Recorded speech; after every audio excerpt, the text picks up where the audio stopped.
சென்னையில் ஆன்லைன் ரம்மியில் பணத்தை இழந்த மருத்துவக் கல்லூரி மாணவர் தற்கொலை செய்து கொண்ட சம்பவம் சோகத்தை ஏற்படுத்தியுள்ளது.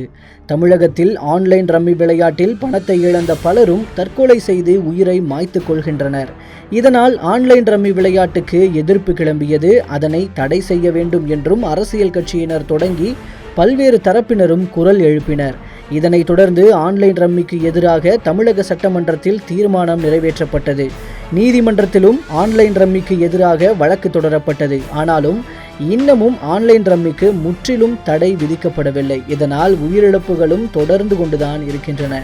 தற்போதும் மருத்துவக் கல்லூரி மாணவர் ஒருவர் ஆன்லைன் ரம்மியில் பணத்தை இழந்து தற்கொலை செய்து கொண்டுள்ளது சோகத்தையும் அதிர்ச்சியையும் ஒரு சேர ஏற்படுத்தியுள்ளது. வடசென்னை கொருக்குப்பேட்டை KK நகரைச் சேர்ந்தவர் 23 வயதான தனுஷ். இவர் ஆவடியில் உள்ள தனியார் மருத்துவக் கல்லூரியில் 3ஆம் ஆண்டு மருத்துவம் பயின்று வருகிறார். தனுஷுக்கு ஆன்லைன் ரம்மி விளையாடுவதில் தீவிர ஆர்வம் இருந்து வந்ததாக கூறப்படுகிறது. இதன் காரணமாக ஆன்லைன் ரம்மி விளையாடி பணத்தை இழந்திருக்கிறார்.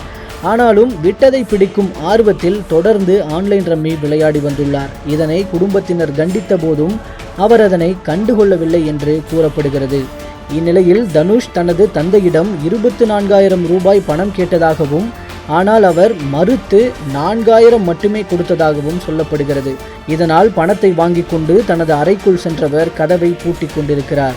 நீண்ட நேரமாக கதவு திறக்கப்படாததால் அவரது தங்கை கதவை தட்டியிருக்கிறார். ஆனாலும் கதவை திறக்காததால் சந்தேகமடைந்த குடும்பத்தினர் RK நகர் காவல் நிலையத்துக்கு தகவல் அளித்துள்ளனர். சம்பவ இடத்துக்கு வந்த போலீசார் கதவை உடைத்து உள்ளே சென்று பார்த்தபோது தனுஷ் மின்விசிறியில் தூக்கிட்ட நிலையில் உயிரிழந்து கிடந்துள்ளார். இதையடுத்து தற்கொலை செய்த தனுஷின் உடலை கைப்பற்றி போலீசார் உடற்கூறாய்வுக்காக அரசு மருத்துவமனைக்கு அனுப்பி வைத்தனர். மேலும் தனுஷின் செல்போனையும் கைப்பற்றி விசாரணை மேற்கொண்டு வருகின்றனர். ஆன்லைன் ரம்மியில் பணத்தை இழந்ததே தனுஷின் தற்கொலைக்கு காரணம் என்று முதற்கட்ட விசாரணைக்கு பின்னர் போலீசார் தெரிவித்துள்ளனர். ஆன்லைன் ரம்மியால் மருத்துவ மாணவர் உயிரிழந்த சம்பவம் அந்த பகுதியில் சோகத்தை ஏற்படுத்தியிருக்கிறது.